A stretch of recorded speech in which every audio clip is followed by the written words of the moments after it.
Hello my friends and welcome back. Thank you very much for being with me again today. Like in a friendship or alliance, not everything is, or any kind of relationship, there's not always, 100% agreement and love and happiness. There are disagreements and they go with a program, but they're not all 100% vested in the program. In this case, you have United States, the leadership and the military-industrial complex, and they are doing what they're doing best, trying to prevent wars, if you know what I mean. So somehow that occurred in Ukraine, and they lost because the Russians are crazy. They lost that, their fight against people who want to make war, because the war is over there. So now you have United States, and then you have the European Union, NATO, and then you have Ukraine, and you have the adversaries that must be destroyed, which is Russia. And based on this situation, we have the leadership, which is the United States of America, telling Zelensky and their employees over there what to do, when to do. But this alliance, which is not alliance, it's master, servant kind of relationship. The servants are not always, or the subordinate countries do not always follow 100% the orders of the master of the United States. So sometimes they have disagreements. Hitler had disagreements with Mussolini. Hitler had disagreements with Tojo and with Japanese government. And in this case, we have tensions between the United States leadership and the Ukrainian leadership. Now remember, these guys are subordinate to this. Why? Because they depend on this. If these guys pull the plug, guys are dying. All right, literally, and however we want to take it. So this article talks about a topic that was I read about a few days ago. But now it came back, and I thought it's very interesting, because I was afraid last time that it's just hearsay. Now it's a little bit more, so it's not really hearsay. It is actually something happened over there, and I don't see it as an impossibility whatsoever. Tensions erupt between US and Ukraine over Kiev's involvement in death of Darya Dugina. This article comes from Republic World. It's an Indian outlet. It's from India. It's not a Russian or Ukrainian or other kind of propaganda making machine. This is made by the propaganda from Republic World. So the release of information regarding the plot indicates that it was in part a warning issued to Ukraine to not make a similar provocative move in the future. So if you remember, Darya Dugina, the daughter of Alexander Dugin, philosopher, intellectual, Russian intellectuals that has certain kind of ideas, good or bad, that's up to people to determine that. And some people decide that he needs to die. These people could be people that did not agree with his statements. He didn't kill anybody, he just made statements. And some people like it, some people don't like it. And some people determine that he needs to go. This private individual, private Russian citizen, he is not a military, he is not in any control or authority position. He's not. Nevertheless, in this case, they tried to kill him. We put a bomb under his daughter's car, Darya Dugina, when they were at a certain kind of event, and then he didn't go in the car, it was only her. They knew it was her and he was not in. Nevertheless, why they knew? Because I think they had a visual. If they don't, all right, I take that back. Anyway, they blew up the car, she died. She was, I don't know, like 25, 29, about that age.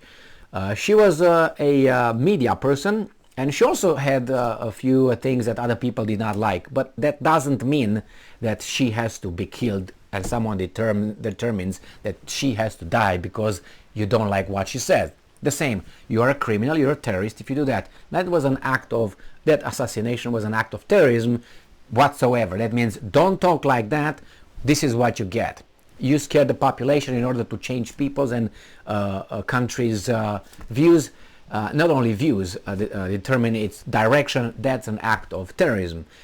The Russians concluded that it was the Ukrainian involved in this, and they said it was you. Now, the Americans, according to this article that I'm going to read, came out and said, well, kind of was, don't do it, we didn't agree with that, you should let us know, you didn't let us know, and so on. They claim in the article that the Ukrainians, the information was released by the Americans, according to them, as a retaliation to Ukrainians. So the Americans released information to hurt them, like, hey, don't do this, hey, everybody, they did it.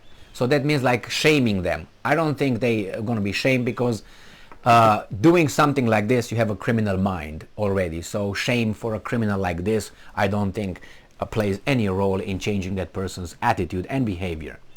So the US has been reporting Ukraine ever since Russia's launched its offensive, has been supporting it, the US has been supporting Ukraine ever since Russia launched its offensive in Ukraine. However, a media report has claimed that tension had erupted between US and Ukraine over Kiev's response to Russia's actions. Reportedly, American officials were angered when Ukrainians carried out a car explosion that killed Russian politician analyst Alexander Dugin's daughter, Darya Dugina, in August. So, the release of information regarding the plot indicates that it was in part a warning issued to Ukraine to not make a similar provocative move in the future. Politico reported, citing an official familiar with the matter. So it's on Politico, these guys took it, and now I will talk about it.